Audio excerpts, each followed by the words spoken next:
Greetings, Internet, and welcome to Aaron Plays, and I hope you're doing fantastically well. This will be episode 30 of my playthrough of Into the Woods by GMT Games, and it's the start of the 8 a.m. turn. So we'll be going through all the command control, initiative, because it'll be the first time we're rolling for initiative. Um, I'm sorry, I'm just bringing up the sequence of plays to remind myself what else there is. Divisional orders, reinforcement orders if there are any, and reserve placement if required. We're going to go through all those sequences in details, and there's a few extra things that haven't happened in the first two turns that will happen in this one, such as battlefield events, random events, etc. So if you could like the video, that'd be much appreciated. It all helps the channel. Subscribe if you haven't done so already and you enjoy what I do, and any comments will be much appreciated. But in the meantime, let's go to the map. So, well, I know this is not the map. This is just the intro screen.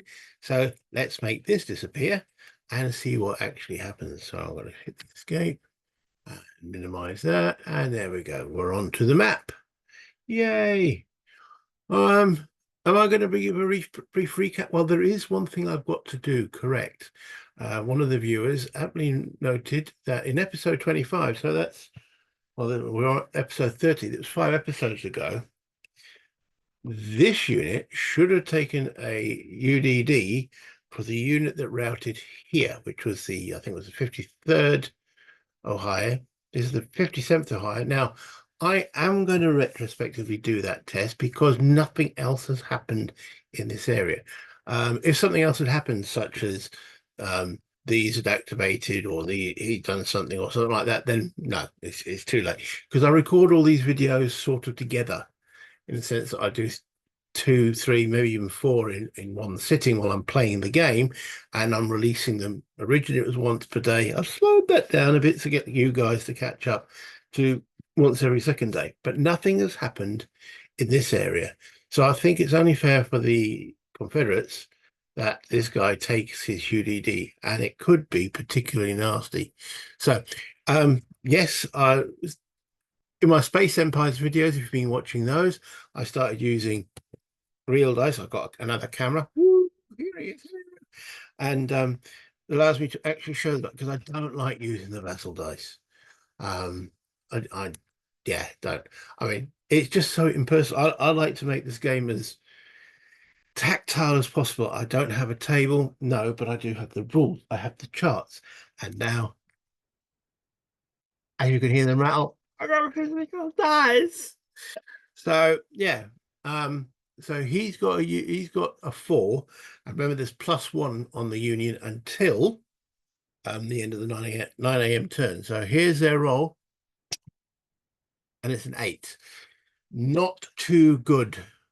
Now, what does that mean? Well, this is all, retrospect, so let's bring that the sequence of play. We've got to refer to the second disorder table, which is here. Okay, can I zoom in? Yes. So they're testing a reaction to, as it says, adjacent unit routes. Okay, can you see that there? Roll UDD, pass, lose 1 SP, and then retreats 1 to 2 hexes. They didn't pass, they fail.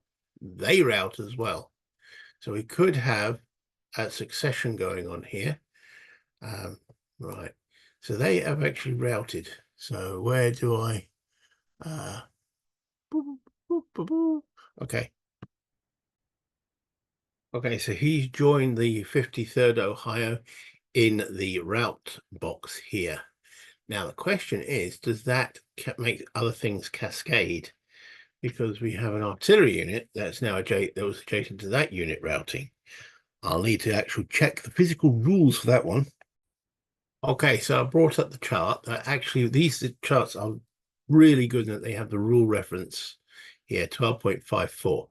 Now, it talks about in that rule, artillery is only infantry and cavalry adjacent to a unit that routes. But yes, and the reason why that unit route is because it was a second disorder. If they hadn't been already disordered, they would have tested, and if with that 8 failed, they would have become disordered. But as they were already disordered, then yes, you can see what happened. So if this had been An infantry unit he would have tested and failed, and if he had failed, he would have just become disordered because he's not currently routed. But that puts us now. If there were other mistakes, no one else mentioned them, so I don't know. But that's was a definite mistake that was mentioned. I thought it corrected because, as I say, there was nothing else that's got in the way of that situation. And that brings us, as I say, to the start of the 8 a.m. turn. And I will now bring up the sequence of play, go through all the charts and tables. There we go. And the first thing we've got to do is the initiative segment. Determine the initiative.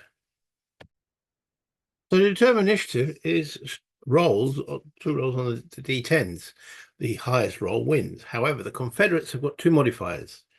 They get +1 because they had the initiative in the previous turn. And they get +1 because the Beauregard's initiative rating is +1. And Grant isn't on the field yet. So the Confederate roll, and I roll them both at the same time. Obviously, the grey is the Confederate, blue will always be Union. So the Confederate roll is at +2. Okay. So in actual fact, the Union, even though the Confederates got +2, have seized the initiative. That means they will get the first AM in the pot. Well, out of the pot, as it were. They don't have to put one of their AMs, activation markers, into the pot, which they can use to draw first. That's the initiative segment. Then we go into the orders segment. And that's, first of all, is determined a chain of command. So I'm going to start with the Union, since they have won the initiative, to determine who or what is in or out of command. So we might as well start with Sherman's division. Currently, quite a few units are marked as out of command at the present moment, so let's see if they actually are. So Sherman is here. Let's zoom in a little bit on that there. Okay, so he's got a command range of 9. So and the Union divisions are classes in command until such time that Grant arrives.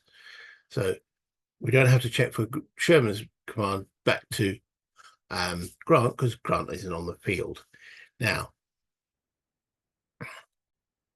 I'll just double check that. It says under the special rules, there's so many special rules for this game. Okay, it says Union division leaders are considered in command during the division's orders phase for purposes of activation and division orders, unless specified by something. They do not need to be within Grant's command range. For in-range divisions, Grant can use his initiative rating like a corps commander.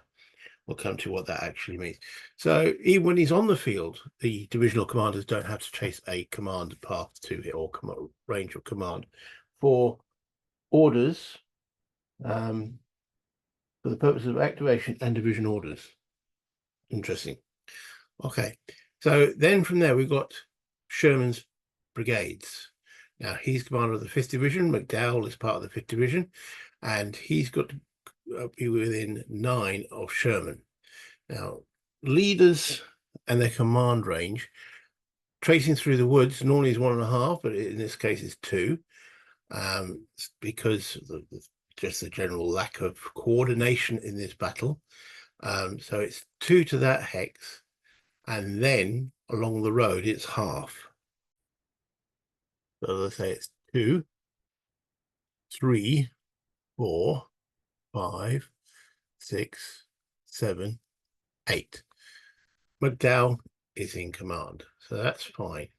Then we've got to look actually at McDowell himself. Notice he's got a yellow band on there, so all the units that have a yellow box at this point are his command, and he's got a command range of 4. So again, 1, 2, 3, so 4. If that unit had been at 4 and this one here had been at 5, he'd still be in command because he's adjacent to a unit that's in command. Okay, so, and this unit is. So all of McDowell is in command. This artillery, we're now going to attach to McDowell. As they're yellow, I'm going to put a little yellow one on them just to make it recognizable. I've got to remember to move that yellow with him, but because I could put it in the notes section, but then you get so many notes. That's in this little thing. You can put notes up on here. Oh, this I didn't realize. Okay, there's already stuff in there, but there we go. I could add things like that, but then I'll be constantly checking that note section. I could write it down, but then I'll be constantly checking that. So that little one there, just hopefully you'll stay with that, close to that. So it should remind me that that battery is attached to McDowell. So we've done McDowell. So next division of Sherman's command is Buckland. He's the 4th Brigade of the 5th Division. Now, is he in command range? So it's again from Sherman, 2, 4, 6, 8. Maybe not. 8, that's 10. See, all the way along that road, easy. Now, Sherman utilized the road. He could go 2, 4. Now, moving from there to there, 5, 6, 7, 8. No. Buckland is out of command. Can I think of another way of doing it? 2, 4, 6, 8. No. Buckland is out of command. So I'm going to mark him out of command. Now, his actual units from him, he's only got a command range of 3, are also out of command, because remember this woods is 2. So that's 2, that's 4. 2, 4. Now, what does this effect actually mean? Well, when it comes to how many activations Sherman gets, anything that's out of command of his will get 1 less activation. So if Sherman actually gets 3, an efficiency of 3, puts 3 AMs in the pool, Buckland will only be able to activate on 2 of them. And any of his units that are out of command gets 1 less than him, so they'll actually activate on 1 of them. Yeah, sucks, eh? Right, Hildebrand.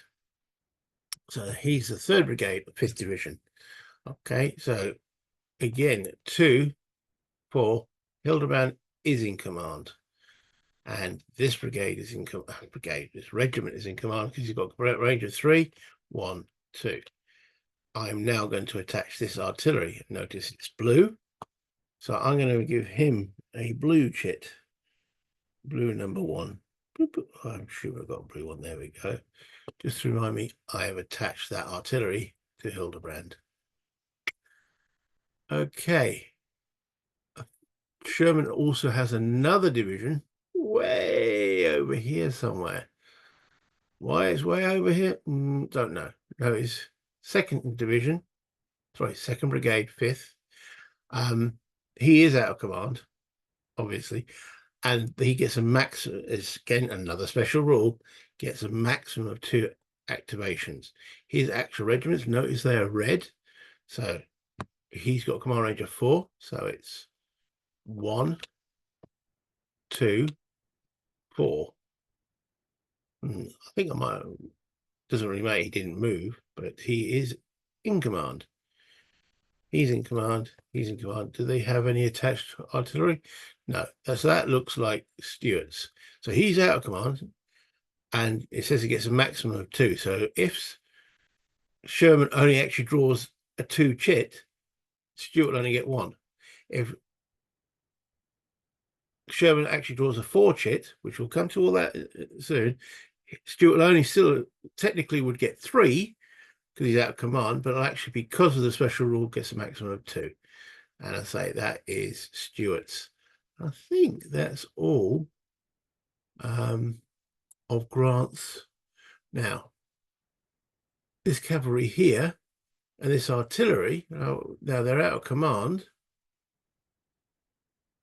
Why can't they be added? I mean, that's a good question. Why are they out of command? Because they haven't been attached to anything as yet.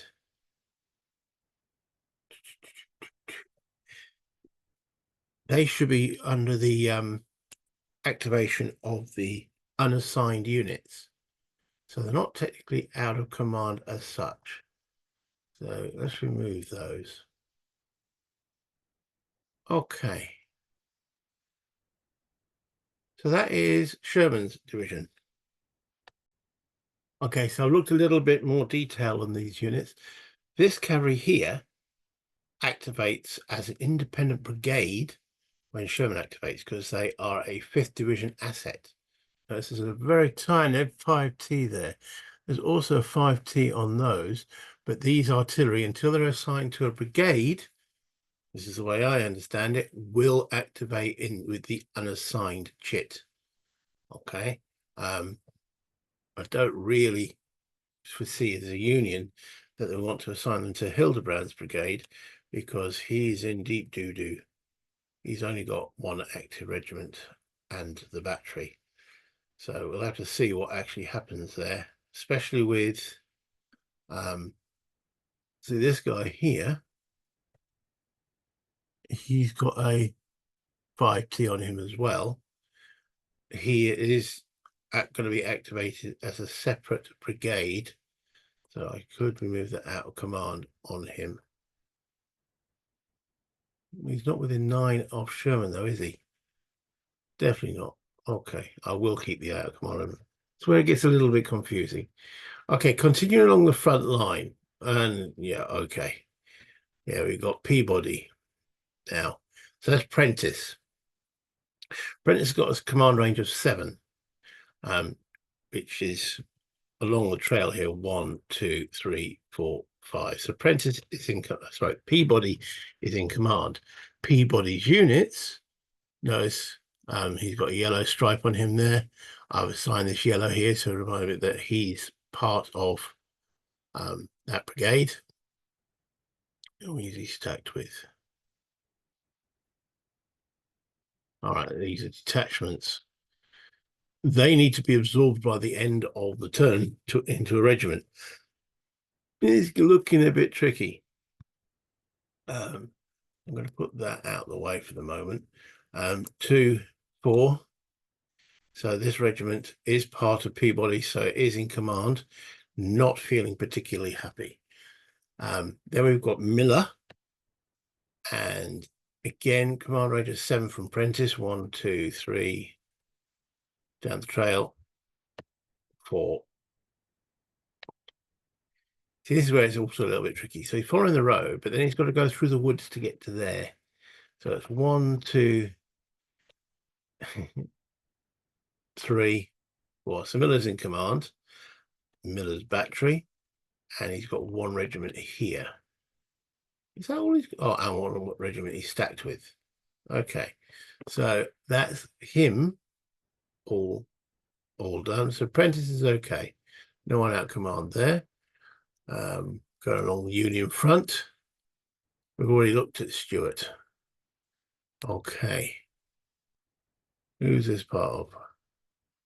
That's cavalry that's in reserve at the present moment. Because we've got units that are going to be taken out of reserve as we go along. Now, also, the Union can pick any 2 divisions to be alert. And I think McLaren's division, which is the 1st division by the looks of it, we're going to take him out of reserve status. It says that select divisions are alert and not in reserve at beginning of turn. Just pick any 2 divisions. Well, we've got a little bit of a crisis occurring here. So we're going to remove the reserve status from Marsh, McLaren's division. Delete that. So they're all got the green stripe at the top. Oh, there's another one here. Hare. 1st Brigade, 1st Division. 2nd Brigade, 1st Division. 3rd Brigade, 1st Division. Anything else with that green stripe? No. Okay. So now we're going to just determine command range of these things. So Wraith. Okay, so we're looking at the 3rd Division. That's the closest. We're McClernand. Okay, so 2, 4, 6. It isn't going to wash, is it? Now 2, then 3, 4, 5, 6, 7, 8. Okay, so Wraith is in command. Wraith actual units. He's got. Oh, he's only got a command range of 3. He's out of command. That's 2, 4. He did say normally it's only 1.5 movement points to move in the woods, but command range is measured. That's 2. Now he's in command, therefore he's in command. This battery, which we are now going to assign to Wraith. Okay, so we're going to give him a little blue chit. All right, but that's 2, 3. It's out of command at the present moment. What was if we left it, put it with Marsh? Now Marsh only got 4. 1, 2, 3. They'll be out of command then. So it's out of command, but that is all the little problem. These little things, they override what's actually on the counter. Okay, there we go. Then we have Marsh. He's in command. Again, 2, 3, 4, 5. Marsh himself's got command range of 4. 1, 2, 3, 4. Yeah, they're all in command. And we're going to assign those batteries to him. Little. There we go. Okay. Now, hair. That's 2, 3, 4, 5, 6, 7, 8. Way out of command. So out of command. And his units 3. 1, 2, 3. Yeah. Oh, 1, 2. No. Out of command as well. Out of command. Batteries in there in. Even though he's himself out, and that carry there will be out of command. It's got the green stripe. It's part of that division. Yeah. So that's one Union division that were taken out of reserve. I think we need something here as well.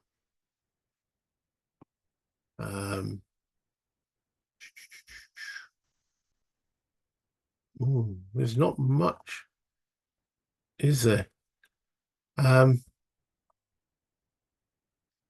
Prentice is a little bit flapping in the wind there. Okay. Oh, that can come off. That was from last time. Yeah, delete that. Try and keep the board as tidy as possible because it's going to get messy. That cavalry unit shouldn't be in reserve. That's part of Prentice's. So let's delete the reserve status there.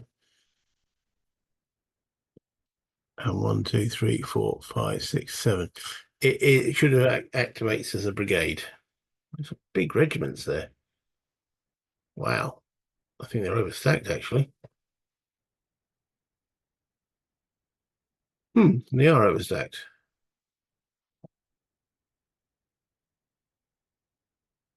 They started overstacked. Okay, I'm going to separate them. And they can act, and they are in command, so they will activate as an independent brigade when Prentice is now drawn. Okay. Okay, right.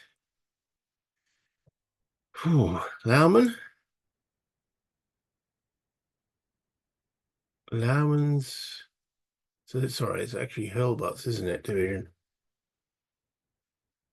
That's probably the next one. Okay, we're going to do Hilbert. So he now will take these brigades out of reserve. And we have to determine their command. So he's got 8. Definitely Williams, definitely Lauman. Lauman with blue. 4, 1, 2, 3. He's in command. They're all in command. That battery, 1, 2, 3, 4. Battery's out of command. Okay. Williams. Command range 4, 2, 4. Yes. Yes. No. Out of command. Definitely out of command. Definitely out of command. Okay. Independent artillery. That looks like, yeah, it hasn't been assigned yet. So, but that's within command range of Hilbert, so that's fine. What's this dude doing way over here? And oh, is that another? It is. 2, 4. Yeah, he's in command of Hilbert. However, he definitely out of command. He's in the middle of nowhere. Okay. 1, 2, 3. Ooh, just 1, 2, 3 out of command. Okay, and he'll be out of command as well. Right, that's the two. Now, I'm not going to work out the command status for these units at the back because they won't be able to activate anyway. So that is the Union command status determined. Let's go over to the rebels. Okay, I'm going to start at the back for the rebels because that's the easiest. So Polk is he in command of Beauregard? 1, 2, 3, 4, 5, 6, 7, 8. Yes. Beauregard. He's then got Cheatham along the road. 1, 2, 3, 4. Cheatham's in command. Cheatham's got command range of 6. Johnson. 2, 4, 6. Yes. 1, 2. Yes. Stevens. Then I think I determined this all at the end of last turn because that's where I placed the units. But just as from Johnson, his units are on command because they're all adjacent to each other. And now we go Polk to Clark, 7 to 6. Yes. Clark himself is along the road. 1, 2, 3 to Stewart. And then Clark, has he got another? Well, I think he's stacked with the other guy. He is. So all of Polk's corps at the back here is in command, moving forward. I think we need to go to the extreme Confederate left. So we're looking at Bragg's second corps. Okay. And you've got various, you've got Ruggles. So Bragg has got a command range of 2, 4, 6. Ruggles is in command. And Ruggles has got a command range of 6 as well. Okay, now, did I work this out last time? So that's 2, 3, 4, 5, 6. Don't think the stream or the gully. It is quite a few days since I played this myself. I know you're getting these every 2 days, but this was actually shot originally last week. Not this particular video, the previous one.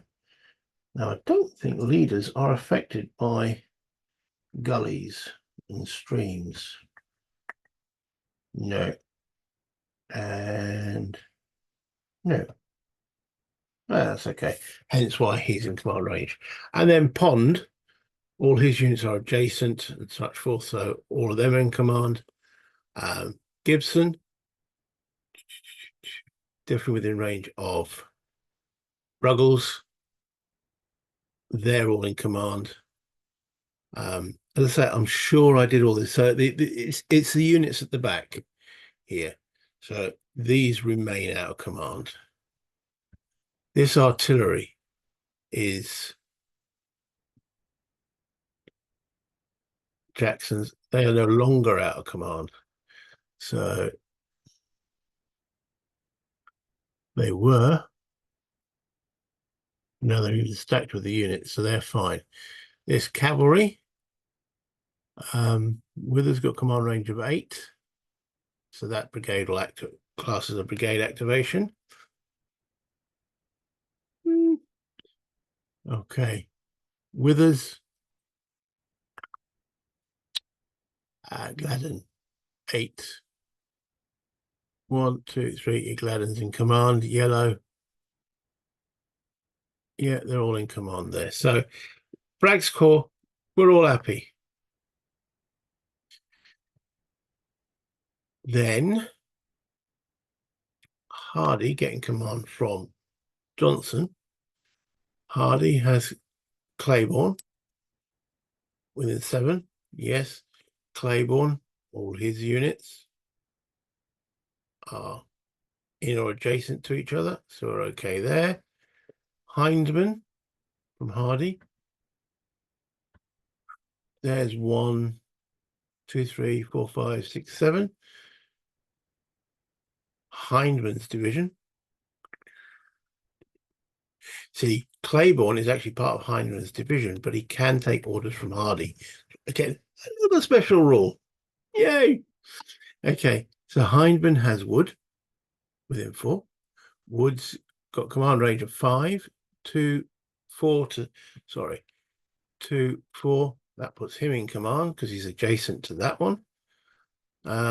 Shaver, yeah, command range 4. Ooh, 2, 4. That unit there is out of command because he's not adjacent to anything of the command. 2, 3. Nope, out of command. So again, that means when Shaver activates, he will have 1 less activation, and he can choose which one of those activations that he actually has less of.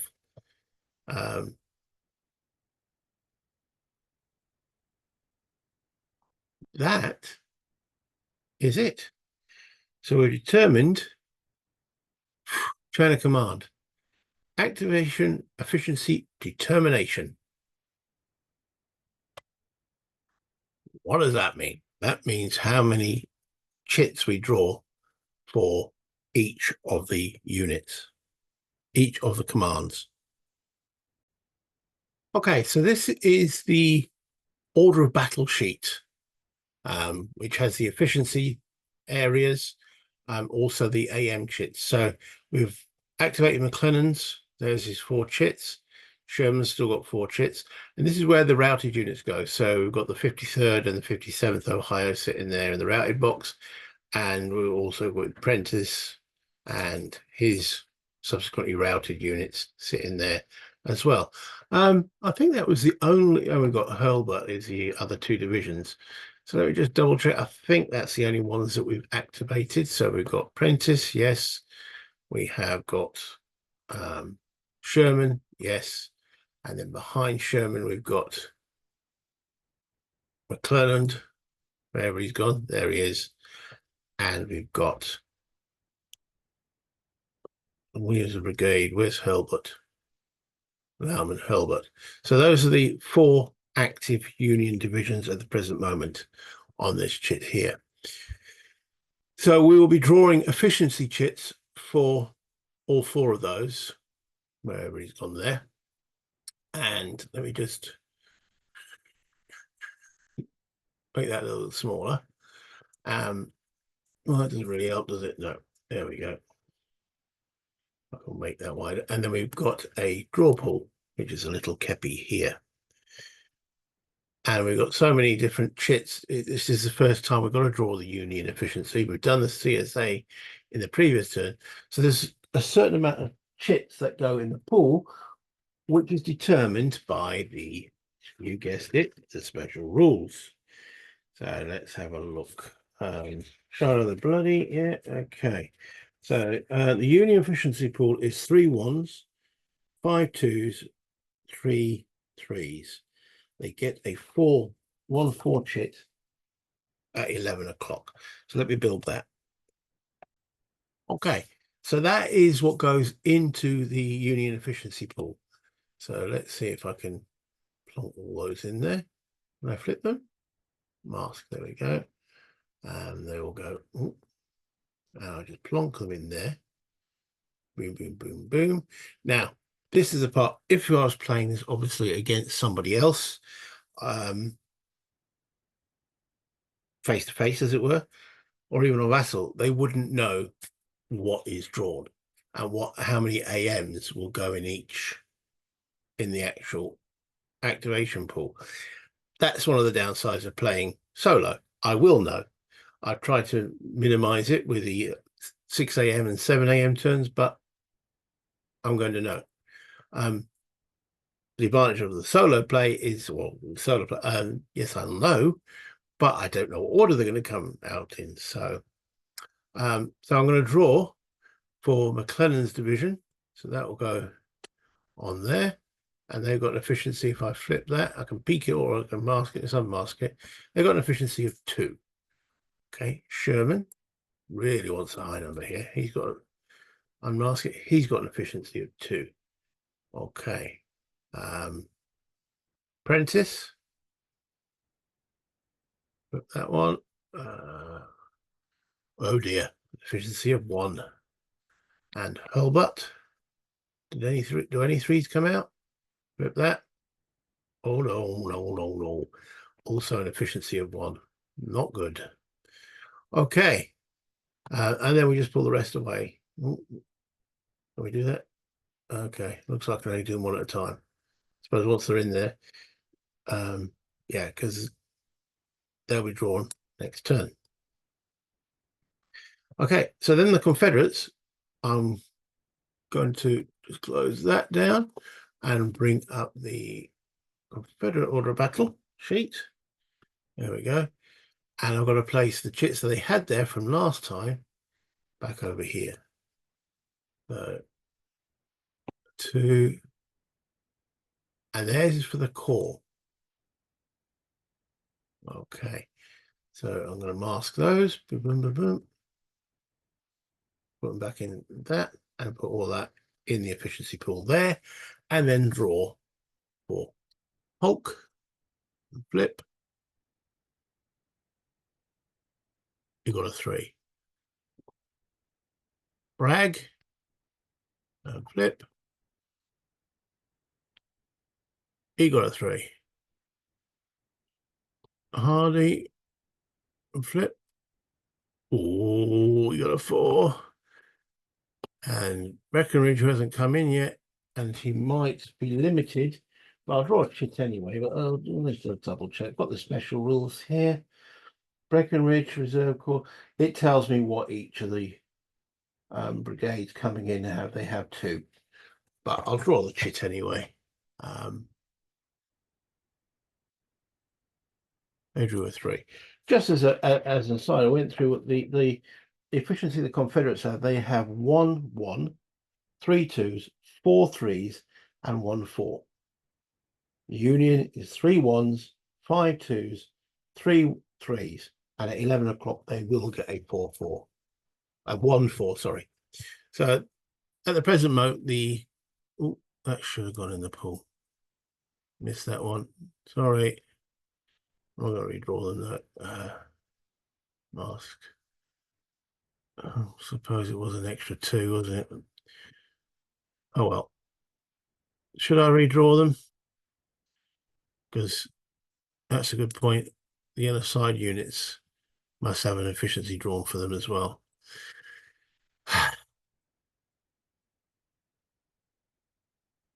Put them in there and then draw one out for the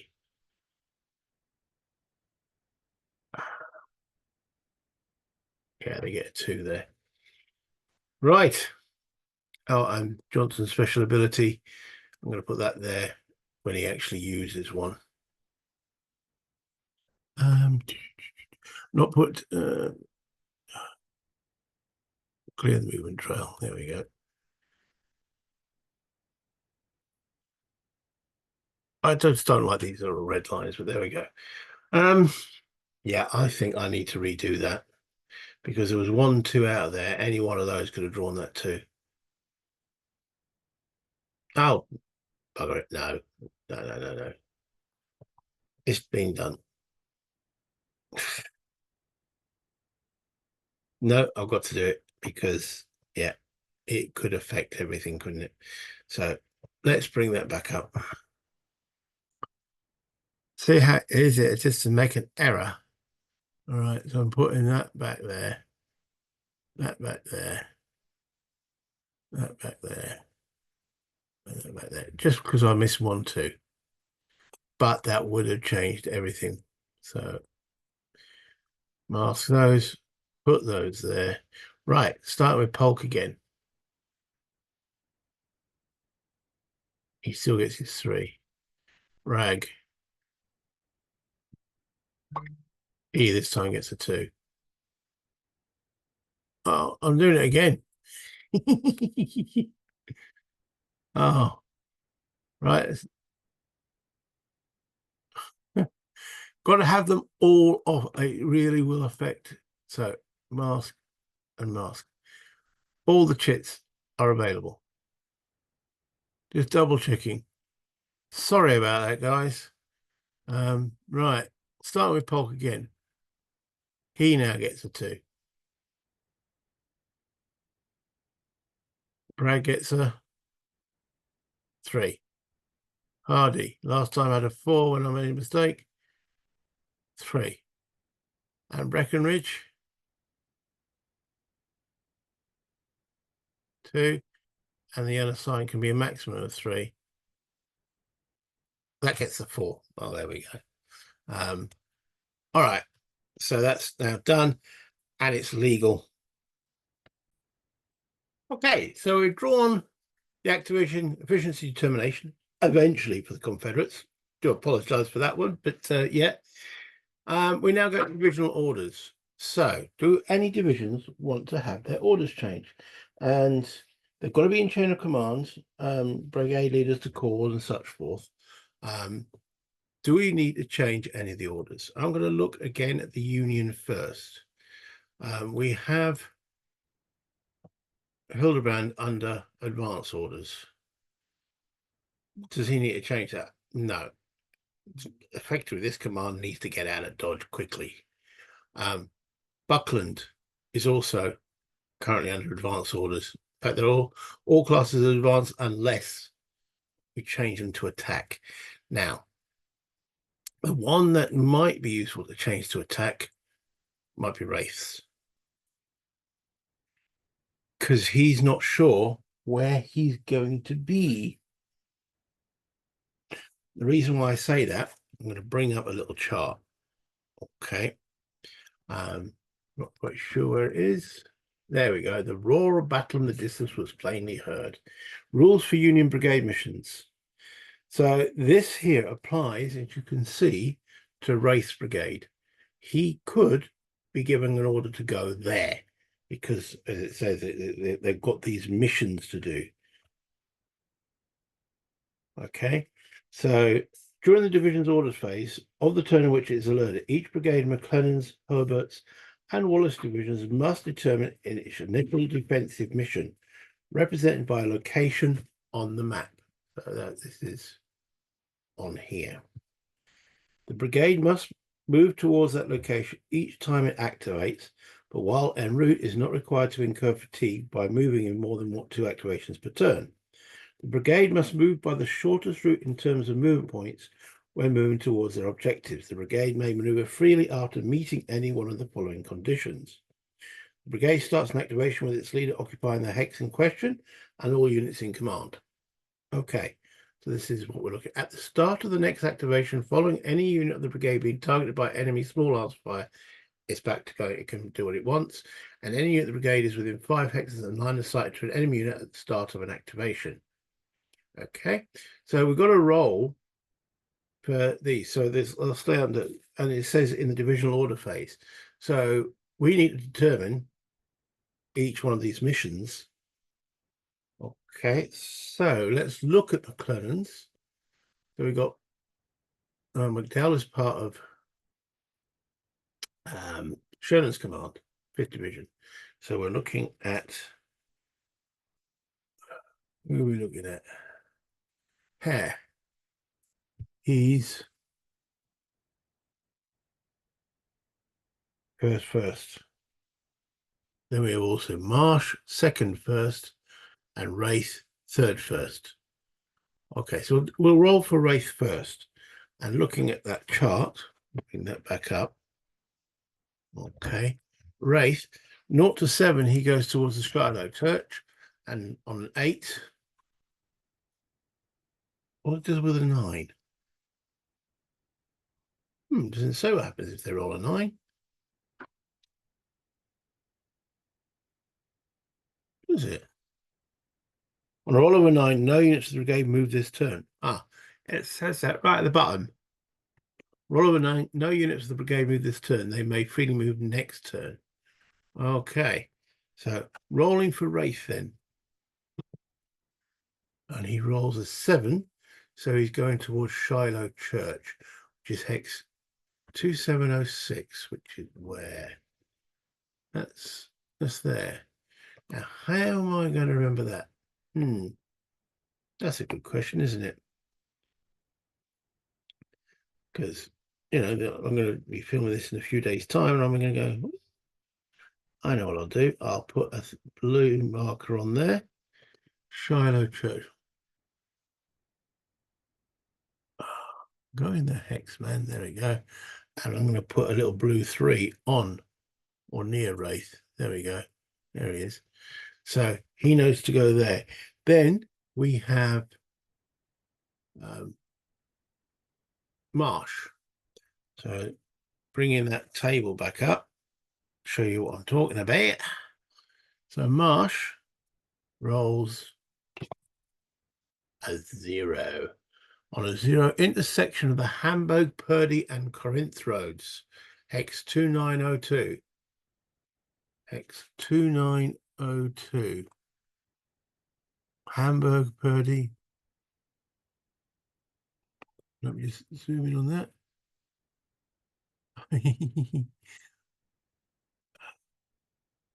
2902. So that is that hex there. So I'm going to put a little Marsh is red. So I'm going to put a little marsh, a little red 3 there. He's not too far from it anyway, is he? Really, to be fair. And he is moving in the right direction. Okay. And then we have Hare. Using the same table. We'll bring that back up. Hare. He rolls a 9. He's not moving this turn, but it's free next turn. So I'm going to put, have I got a no move marker? No. A general marker. There we go. We'll put a general marker on him. Can I add? Change label. Cannot move this turn. Cannot move 8 a.m. but can free move 9 a.m. onwards. Okay. There we go. That's quite easy to read, isn't it? So that's that brigade done. Sorry, that division. And then we've got to do hurlbutts. Where is Hurl? There he is. All right. Hurlbutt. So we start with, okay, right. Let me bring that chart back up. So Hurlbutt's brigades, there's no difference between any of them. So rolling for the first one, that's a 5. Intersection of the Hamburg, Purdy, and Eastern Corinth roads, hex 4210. So this is Williams. 4210 is 10.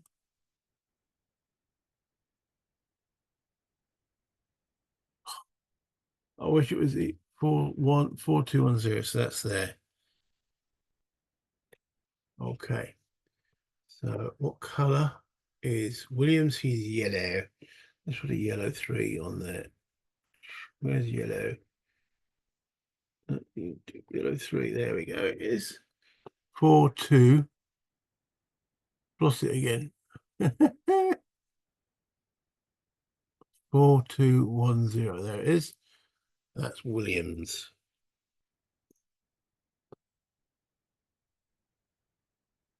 And they're all going to be under advance. Then Lauman will be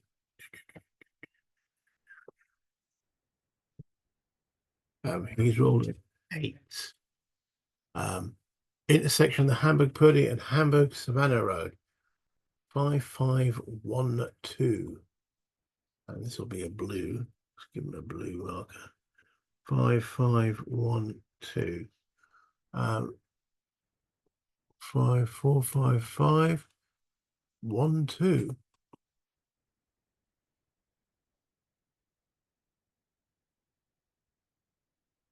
10, 11, 12. Well, that's a long way to go here, but that's where we've got to go. That's Lauman, so he gets a little 3 on him. And then we've got Vetch. Viach. Not sure how you pronounce that, but Viach will be going, again, looking at that chart. Viach, and he rolls a 6, same place. 5512. That blue gets a red 3 on it.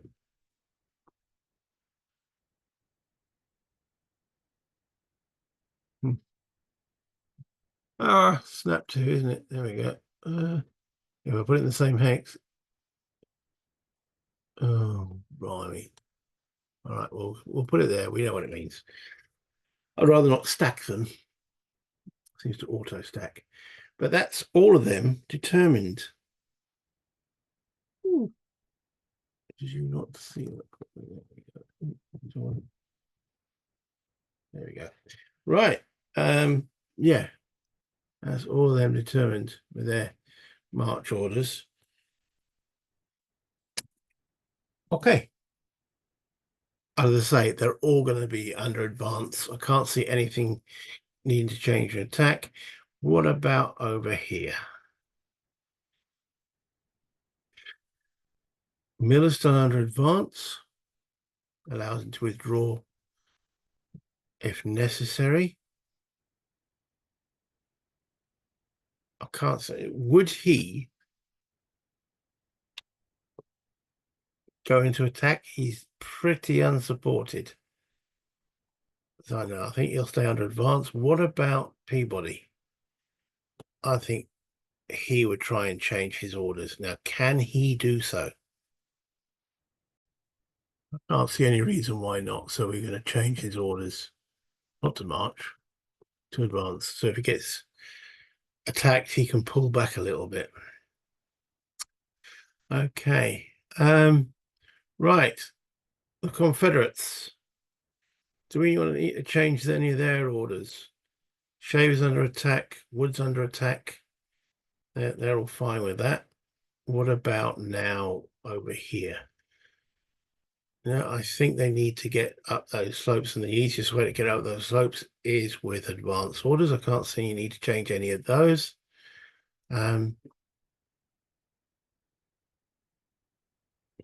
Maybe Gibson.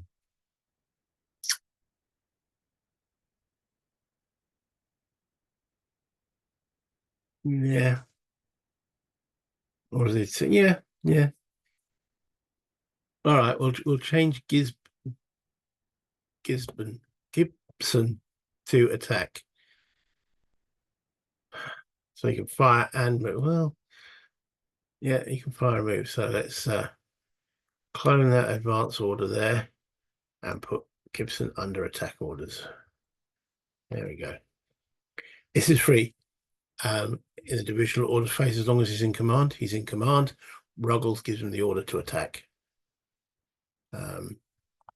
the other ones have got to cross that stream. All right, so I think that's it for that particular phase. Okay, so we're now into reinforcement orders. We don't really need to worry about that because they're not under marked orders, they're all under advance. We can't go into marked orders until the 9 a.m. turn, so we don't have to worry about that. And nothing is being placed in reserve at present moment. So we've completed the orders segment. Now we go to the activation segment and get initiative activation choice. So this determines, as the union have the initiative, what AM they put in to go before anybody else. Man, do they do Sherman or do they do Prentice? It's a difficult choice. Or do they do McClellan to get these guys forward?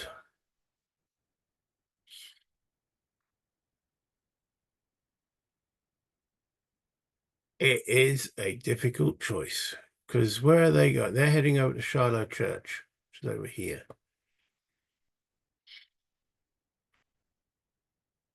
We get Sherman out of Dodge. I think it's got to be Prentice because he's in a bad way. Okay. And hopefully get Sherman going before the rest do. So that's where we bring up this. And we're going to do the union first of all. Union. Have I got the union sheet? No, I haven't. I've got to get the union order of battle sheet. There it is. Okay. So what goes in the pot? So we've determined. All right. So first of all, Sherman, 2 of his will be going in the pot. The other 2 I'll be putting down here out of range. So one thing I've got to remember to do. McClellan, he's got an efficiency of 2, so 2 of his will go in the pot. Not 4. 2 will go in the pot. Okay, keep them out of the way. Prentice has only got 1. Oh, that is hard, man. That is so hard, but there we go. And that's the one we're putting in play. That's the starting one. And Hurlbutt, he's also only got an efficiency of 1. So 3 of them aren't going to be used, and he'll put 1 in the pot. Okay. So that, and then we've got the Union unassigned units. Oh, I haven't got anything down there. Let me do that. And this is where I realized I hadn't done the efficiency draw for the Union unassigned. They get 2. All right, let's keep 1 out the side there, and let's put 1 there. 2 there. I'm also putting 1 random event chit now is involved in the game. So can I flip those all over? Flip. There we go. Right, then it's over to the Confederates who've got to do a similar thing. So bring in their sheet up. Polk. We've got 2 of theirs going into the pool. 2 for Clark. And 2 for Cheatham. However,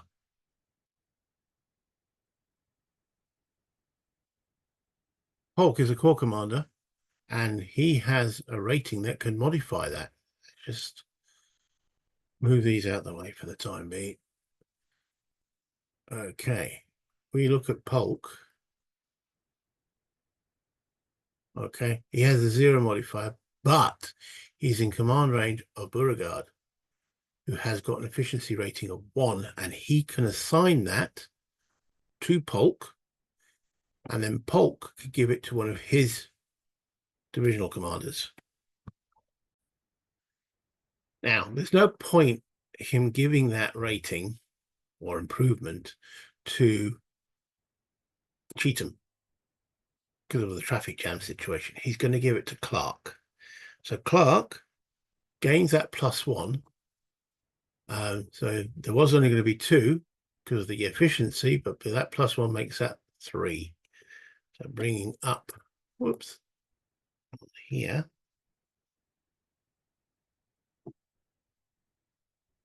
Clark has now got, drags 1 over. So we should only have 1 here. Cheatham, who's behind him, is limited to 2. And if Clark does use his 3, that'll accrue fatigue. Bragg has got an efficiency of 3. So each of his, whoops, so there'll be 3 for Ruggles. And, whoops, come on. There we go. And 3 for Withers. 1, 2, and 3. Okay. Hardy has got an efficiency of 3 as well. He's only got 1 of it. So 3 will go in the pot. Again, any activation that is over 2 that they take will accrue fatigue. And Breckenridge, well, got 2.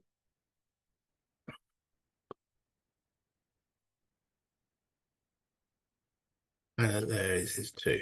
Okay. That's the reserve corps. And then there's 3 of these, I think. Got a 4, so boom, there we go. They all go there. So that's all of them assigned. So let's flip them.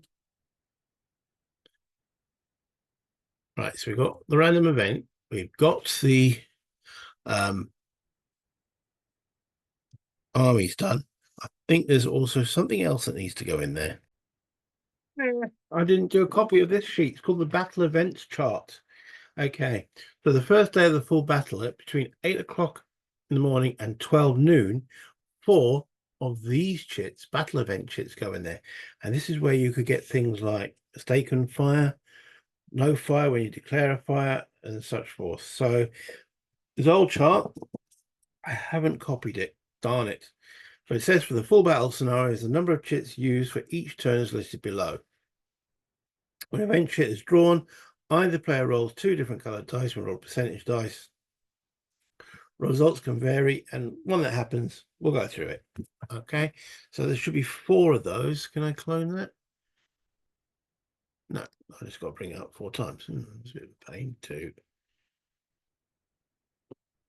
3, and yeah, after 1 p.m. there's 3 chits, and then at 3 p.m. there's only 2. So yeah, it's to reflect. It could be looting, and the same mistaken fire and no fire, whatever that means. Can we flip those over? There we go. Right. So all that. So we've got the Union chits, Confederate chits, random event, and the battlefield, and they all go to sit in the pool. There we go. Right. And that gets us. Oh, let me bring the right page up. Boom, boom, boom, boom, boom. There we go. We have done the initiative activation choice, which is Prentice. We have done the AEM pool placement.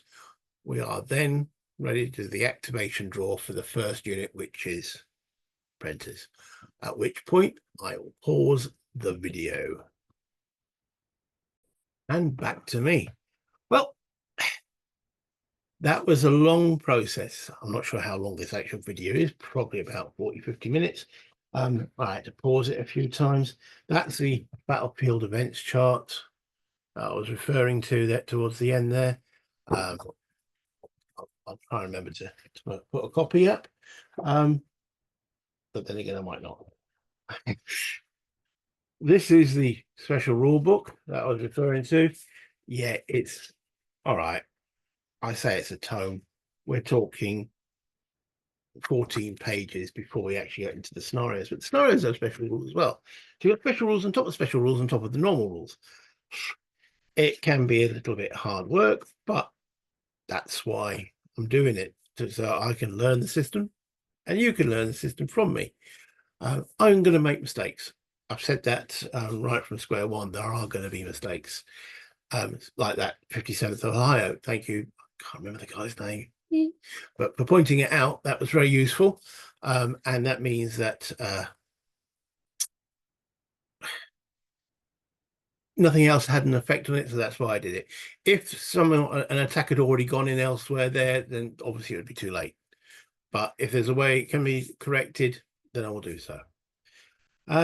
So the next video will be probably synthesis activation and maybe another one. I'm going to still try and keep most of these videos as short as possible. Obviously, this was quite long because of all the orders and such forth, but yeah. So if you're still with me here and you enjoyed what I did there, please like the video.